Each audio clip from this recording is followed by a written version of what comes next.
Hey yo yo yo, salut les turfeuses, salut les turfeurs, bienvenue pour un nouveau pronostic de Benoît Requin. Ok, place au pronostic du quintet du vendredi 10 novembre, direction Paris-Vincennes pour le prix des Jopija. Trop attelé, 2700 mètres, 15 partants en réunion, une course, 3 indices de confiance, 2 sur 5.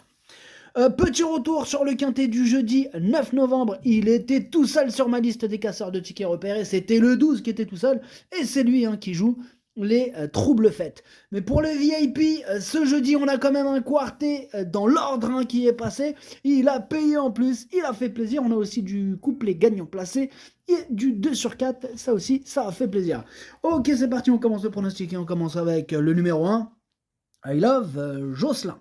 Et on écoute l'entraîneur Romain Derieux. Bonjour Romain. Oui, bonjour. Alors, I Love Jocelyn, il a deux courses dans les jambes, mais il va encore avoir besoin de courir pour revenir à son meilleur niveau. De plus, avec les fers et derrière les autres, il est nettement moins performant. Il est préférable de le regarder courir dans l'immédiat. Ok, merci Romain. Alors, moi ce numéro 1, du coup, je ne l'ai pas retenu. On enchaîne avec le numéro 2, Indy de Gire. Et on écoute Marc Sassier. Bonjour Marc. Ah bonjour. Alors, Indy de Gire, il a eu le droit à un peu de repos après avoir aligné 3 succès cet été. Il vient de faire une bonne rentrée à Laval le 1er novembre. Ah, il va se présenter à 100% pour cet engagement favorable. Alors, en voyant l'opposition, quand je la regarde comme ça, l'opposition, j'ai préféré le plaquer devant et le déférer des postérieurs pour être compétitif, en fait. Il fait partie des 5 ou 6 chevaux susceptibles de remporter cette course. Quoi, Marc? Vous parlez de victoire. Ah ouais, tout à fait. Ok, donc super chaud, notre Marc Sassier, avec son numéro 2. Bon, moi je suis pas aussi chaud que lui, je l'ai pas mis en tête, mais quand même, je l'ai mis 6ème, il me plaît pas mal, ce numéro 2, attention, j'y crois. On passe au numéro 3, Ibra Mélois, et on écoute Pierre Belloche. Bonjour Pierre. Oui, bonjour. Alors, Ibrahim Eloi, il a très bien couru. En dernier lieu, il n'a été devancé que par deux bons chevaux. Bon, il arrive au top au bon moment. Alors, depuis sa castration en début d'année, il est devenu beaucoup plus régulier. Il fait face à un engagement intéressant sur un parcours qu'il apprécie. Tout semble réuni pour qu'il réalise une bonne performance. Ah, je vous dis qu'il est ouvert ce quintet. Merci Pierre. Il est vraiment ouvert ce quintet. Ils sont nombreux à pouvoir figurer à l'arrivée. Ce numéro 3, c'est pas une impossibilité. Évidemment qu'on peut pas tous les retenir, donc j'ai fait un choix. Ce numéro 3, je l'ai pas retenu, mais il est quand même en plein milieu de ma petite liste des possibles troubles faits. Attention à ce quintet bien ouvert. On enchaîne avec le numéro 4, Isabella Ferme, et on écoute Gabriel Gélormini. Bonjour Gabriel. Oui, bonjour. Isabella Ferme, elle a très bien couru en dernier lieu, il n'a été devancé que par de bons chevaux. Il arrive au top. Stop, on arrête. Je vous ai reconnu, c'est encore Pierre Belloche. Non, c'est Pierre Belloche qui nous fait une blague. On n'a pas les commentaires de l'entraîneur, c'est un bug. C'est Pierre Belloche qui nous fait une blague. Et oui, du coup, j'ai cru qu'il était sorti, il est revenu, il a mis un chapeau et ma carotte. Enfin bref, arrête tes conneries, Pierre Belloche. Oh merde, pardon. Ce numéro 4, du coup, on n'aura pas les commentaires de l'entraîneur, c'est Fabrice Soulois qui est parti pêcher tout ça, amuse-toi bien. Alors, ce numéro 4, du coup, je l'ai pas retenu non plus, mais c'est lui le chef et le capitaine de ma petite liste des possibles casseurs de tickets repérés, attention. On passe au numéro 5, Hansen, non, If I Tell You, et on écoute Hansen Eric Bondo. Bonjour Hansen. Ah, bonjour. If I Tell You a mal couru au Mont-Saint-Michel. Depuis, il a bien travaillé à la maison. C'est jeudi, il effectuera une semi-rentrée, mais le cheval est bien. Je pense qu'il est à 100% par rapport à son ultime sortie. Je vais les déférer cette fois des antérieurs. Il est compétitif pour finir dans les 5 premiers. Ok, ça marche. Merci Hansen Eric Bondo. Alors, ce numéro 5, du coup, lui non plus, je l'ai pas retenu. Et on termine cette liste avec ce numéro 5 qui est à la fin de ma liste des possibles troubles faits. Attention. On passe au numéro 6, Iberica, et on écoute Théo Duval d'Estaing. Bonjour Théo. Oui, bonjour. Alors, Iberica est délicate à partir à la volte et s'est encore montrée fautive à Ecomois en début de parcours. Elle a bien couru ensuite, elle n'a pas été revue depuis, il va sans doute avoir besoin de courir. Elle évoluera ferrée cette fois et doit affronter les mâles. Ok, ça marche Théo. Alors, ce numéro 6, lui, je l'ai écarté. On enchaîne avec le numéro 7, Ilaya. Et on écoute Cyril Rimbaud. Bonjour Cyril. Oui, bonjour.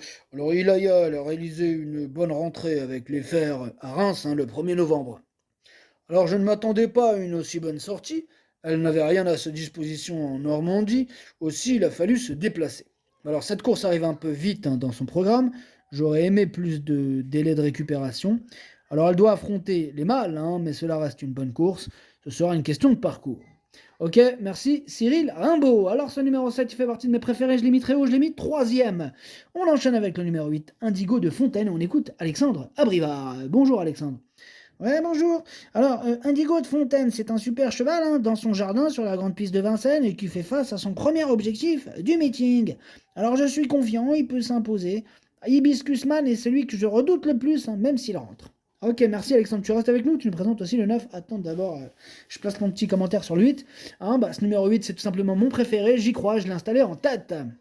Donc tu nous disais que tu nous présentes aussi Instructor, le 9, c'est ça Alexandre? Ouais, c'est ça. Alors Instructor, lui il a de super chronos à faire valoir sur la grande piste notamment. Au travail il est très bien, c'est un super cheval sur lequel on compte beaucoup cet hiver. Bon maintenant il ne gagne jamais et il est parti au galop pour sa rentrée. Voilà, donc débrouillez avec ça. Bon, aussi là il a été éliminé à Laval. Il peut donc manquer d'une vraie course, mais pour autant il a sa place dans le quintet. Ok, merci Alexandre. Ce numéro 9, moi je l'ai mis quatrième. Il me plaît beaucoup, et j'y crois. On passe au numéro 10, Inchad Jocelyn, et on écoute Sébastien Garato. Bonjour Sébastien. Oui, bonjour. Alors, Inchad Jocelyn, il s'est envolé sur l'herbe d'Alençon, début septembre, face à une opposition de qualité. Il détient une certaine classe. Il n'a pas été revu depuis, faute d'engagement intéressant. Il a travaillé la semaine passée à Argentan, donnant satisfaction. Il devrait être opérationnel d'entrée. Il est dur, il ne craint pas de revenir sur la grande piste.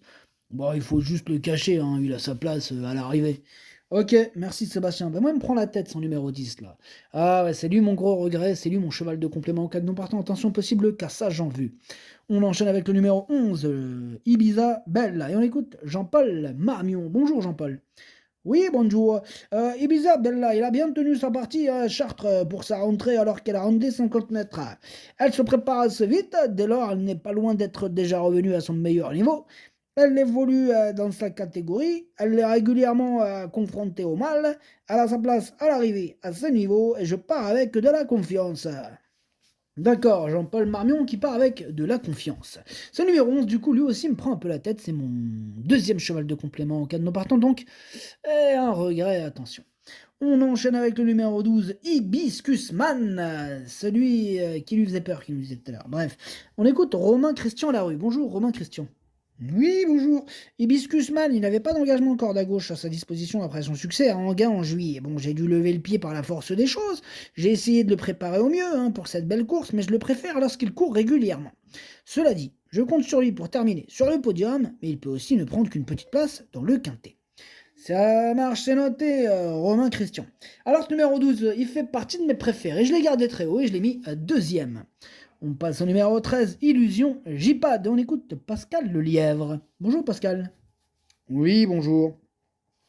Illusion J-Pad. Il a désormais 3 courses dans les jambes après un break au printemps. Dernièrement, Sable d'Olonne, elle est venue de derrière des derniers rangs, très bien finir. Moi, je l'ai amené travailler à Laval et elle était extra. L'engagement est bon, même si elle rencontre les mâles, elle a sa place dans le quintet et je pense qu'elle est même prête à gagner. Prête à gagner, Pascal. Ok, c'est noté pour cette confiance. C'est le numéro 13. Moi, je l'aime plus bien. Je l'ai mis 5e.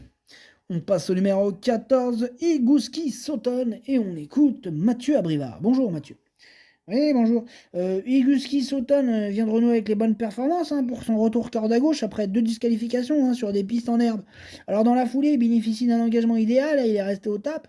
Il a rivalisé avec de bons chevaux cet été. Il s'est déjà imposé à Vincennes, même si ce n'est pas un bon cocher.